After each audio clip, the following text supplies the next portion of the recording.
एक बार की बात है, घने जंगल के किनारे बसे एक छोटे से गांव में एम्मा नाम की एक जिज्ञासु और साहसी बच्ची रहती थी। एम्मा के पास आश्चर्य से भरा दिल और ज्ञान के लिए भूखा दिमाग था।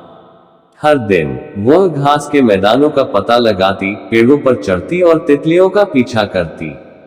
एक धूप वाले दिन, जब एम्मा गांव के बाहरी इलाके के पास खोजबीन कर रही थी, वह एक पेड़ के नीचे पड़ी एक पुरानी, धूल भरी किताब पर ठोकर खा गई। खोज से उत्साहित उसने धूल उड़ा दी और उसे खोल दिया। उसके आश्चर्य के लिए पृष्ठ शुरुआत में एक पंक्ति को छोड़कर खाली थे। अपनी कहानी बनाए। साजिश। एम्मा किताब घर ले गई और अपनी कहानी लिखना शुरू कर दिया। उसने जादुई प्राणियों, बहादुर नायकों और लुभावनी कारनामों से भरी दुनिया का सपना देखा था। अपनी कहानी में वह नायक थी जो मंत्रमुग्ध जंगल के भीतर गहरे छिपे हुए एक पौराणिक खजाने को खोजने के लिए खोज कर रही थी। जैसे ही एम्मा ने अपनी कहानी लिखी, कुछ असाधारण हुआ। पृष्ठ पर लिखे शब्द सजीव होने लगे। उसके द्वारा बनाए गए पात्र कागज से छलांग लगाकर उसके सामने खड़े हो गए, जो उनके भव्य साहसिक कार्य को शुरू करने के लिए तैयार थे। एम्मा को अपनी आंखों पर विश्वास नहीं हो रहा था। अपने नए नवेले साथियों के साथ एम्मा ने रहस्यमयी जंगल में कदम रखा।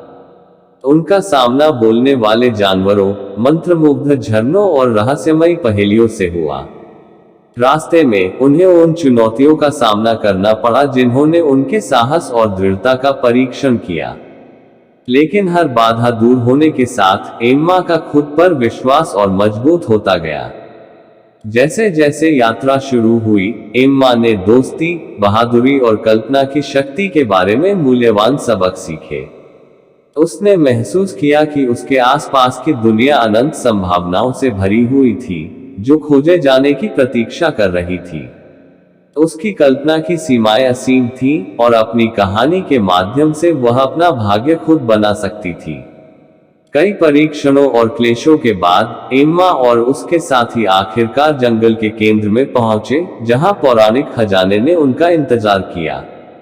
लेकिन उनके आश्चर्य के लिए खजाना सोना या जवाहरात नहीं था, यह एक जादुई क्विल था। हाथों में कलम लेकर एम्मा ने इसका महत्व समझा। यह उनकी रचनात्मकता और कहानी कहने की शक्ति का प्रतीक था।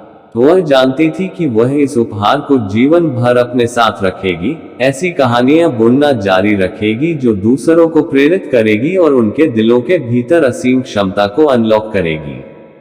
और इसलिए एम्मा घर लौट आई, अपने असाधारण साहस से हमेशा के लिए बदल गई।